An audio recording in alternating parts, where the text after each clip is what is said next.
How does the cold steel Meyhem truly stack up?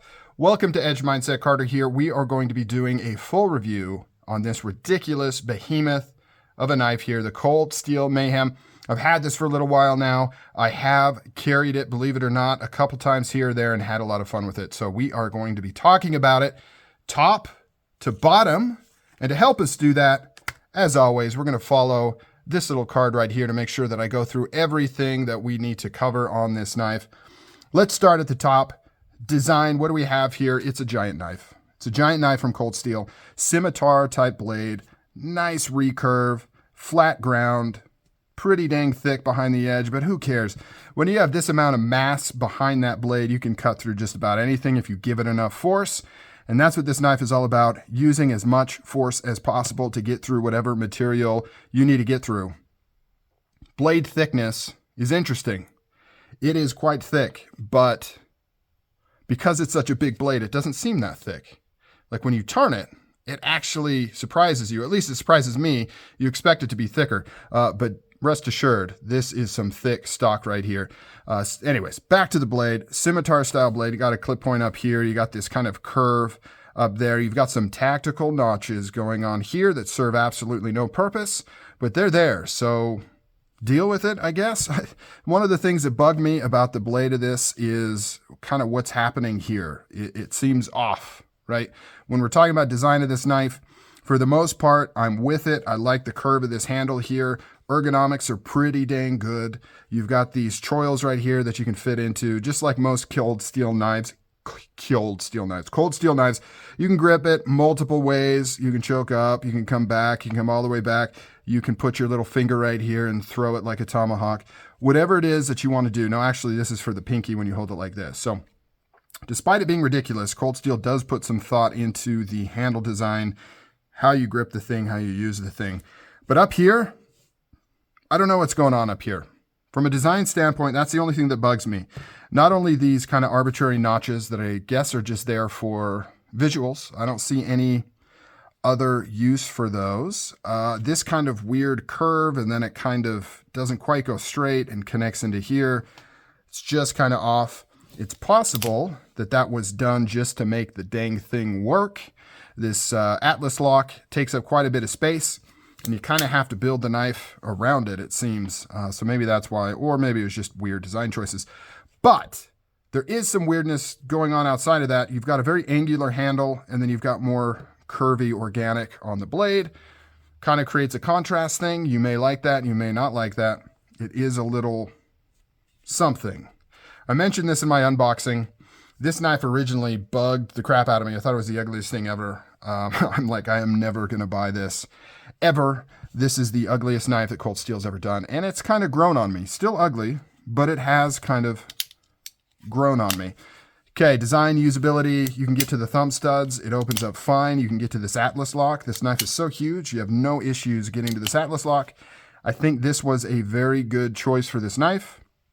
You got plenty of real estate to use it. It's very strong, and you can close this guillotine without getting your thumbs in the way. So I think that's a very good choice.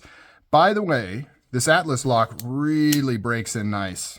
So this is the second knife I've had with the Atlas lock, and it's a little, I wouldn't say gritty, but there's a little bit of resistance when you first get it and you first open it up. But after you break it in, it's one of the smoothest openers. Like, it really has a good feel to it. So that is one thing I will give you.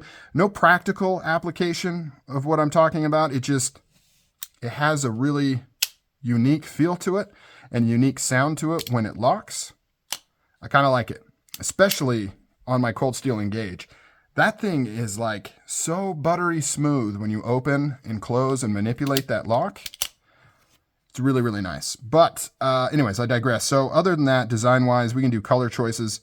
Red and black is pretty handsome. I believe the production version has blue and black, which is equally as handsome, pretty good. Design of the pocket clip. This is the old school pocket clip. Now, I had somebody talk on my unboxing about how they didn't like this clip because they felt it was too weak for a knife this size and that it would break. And why did they put such a weak little pocket clip on this knife? What you have to remember, though, is this is a regular size pocket clip. It's the knife that's huge. So if this size pocket clip will work perfectly well on smaller knives, it should work on this. It really, I don't see there being an issue. I haven't had a problem. I don't foresee there being an issue. I know comparison-wise, it looks off, right? It makes it look really small, but it's not actually a small pocket clip. And it goes all the way through into these liners right here. So it's plenty secure. 3-screw system, tried and true. I see no issues with this pocket clip. This came with the reversible pocket clip as well. So if you're left-handed, this is an ambi lock anyway, so you can carry this right or left-handed, which is pretty cool. No problems with the pocket clip, works fine. It's set down low for a reason, because if it was any higher, you would never fit this in any pants on earth except for maybe Jenkos from the 90s. With it being kind of low like this, you can actually fit this into most men's pants. Women will have a different story. For some reason, women pants come with little tiny baby pockets. But a lot of men's pants, this will work. Not all. This is a big knife. Okay, design. I think we're done with design. Ingenuity. That one's tough. The only ingenuity here is really this Atlas lock, and I don't think it debuted on this knife, so I don't know if it should be classified as ingenuity in terms of this particular offering. But we'll go with it. We'll say it is. The Atlas lock is pretty dang cool. And it's cool because it's super strong, just like cold steel is known for. Very, very tough. They've done some tests on it. It is really strong. It will not break, blah, blah, blah. But the good thing about it, because you could say, well, the Triad lock was like that. But the thing with the Atlas lock is it's really easy to manipulate, unlike the Triad lock, right? Triad lock, super tough, super strong, pain in the butt to undo a lot of the times. It was two-handed closing a lot of the times. This one solves that. This is really easy to disengage. You can do it with your index finger. You can close this thing one-handed like I've been doing. So that is a plus. The only downside, and I mentioned this before, I'll say it again, the Atlas lock takes up a lot of real estate, which limits how you can use it, and it will affect kind of the design of the knife. I've kind of stated that I feel, I could be wrong, I'm not an engineer, I don't work for Cold Steel, but I feel like you have to design the knife around this lock as opposed to designing the lock to fit in the knife, if that makes sense, especially when you get into smaller knives. I should have brought down my Engage, but just trust me, bro. If you compare them side by side, I mean, the lock is the exact same size. So much smaller knife, but the exact same lock. The pins are smaller, but pretty much the same lock. So it takes up a lot of space in the handle, which means you've got to kind of figure out how you're going to get a blade to fold into it. With a large knife like this, doesn't really matter. There's plenty of room, but when you get into smaller stuff, it can affect it. So that is what it is. But everything else is pretty standard for Cold Steel. S35VN, they've used that all the time in their mid to upper level knives. Big, huge knives they're known for, so nothing new there. This blade shape, I don't think is anything new for them. So ingenuity, Atlas lock, that's about it. I don't think there's anything else particularly amazing about it in terms of new features. Cost, pretty reasonable. So these are about $250 for the production version, and that's brand new retailer. Obviously on secondary, you can get it much cheaper. For this much steel, that is a lot of steel of S35VN. Lot of steel, lot of material, lot of G10, lot of everything in here. I think $250. Knife this size with these materials. It's made in Taiwan. It's not made in the US, but Taiwan knows their stuff. They've been doing quality manufacturing for a long time. Cold Steel's no exception. I think it's a banger of a deal. Obviously, that's relative. Some people would say $250 is way too much money to spend on any knife. But in the knife world, I would say this is a bargain for what you're getting. Quality. Quality is on par with every other Taiwan-made Cold Steel knife. I will say this Atlas lock, the smoothness of it, which I don't know if that's in quality or not, but the smoothness of that lock really kind of makes this something special.